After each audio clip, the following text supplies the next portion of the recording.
2025 G20 ഉച്ചകോടിക്ക് ആതിഥേയത്വം വഹിക്കുന്ന രാജ്യം സൗത്ത് ആഫ്രിക്ക. മനുഷ്യൻ വന്യജീവി ആക്രമണം പ്രത്യേക ദുരന്തമായി പ്രഖ്യാപിക്കുന്ന ആദ്യത്തെ സ്റ്റേറ്റാണ് കേരളം. 2023 UN സുസ്ഥിര വികസന സൂചികയിൽ ഇന്ത്യയുടെ സ്ഥാനം 112.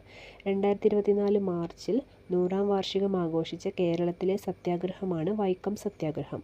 കൊച്ചി മെട്രോ 2024 നിർമ്മാണത്തിലുള്ള പാത അറിയപ്പെടുന്നത് പിങ്ക് ലൈൻ. കേരളത്തിലെ ആദ്യ യന്ത്രവൽകൃത റെയിൽവേ ഗേറ്റ് പ്രവർത്തനം ആരംഭിച്ചത് തുറവൂർ, ആലപ്പുഴ.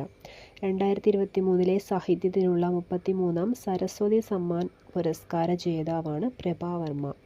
കേന്ദ്ര കാലാവസ്ഥാ കേന്ദ്രം ഉഷ്ണതരംഗം പ്രഖ്യാപിച്ച കേരളത്തിലെ ആദ്യ ജില്ലയാണ് പാലക്കാട്.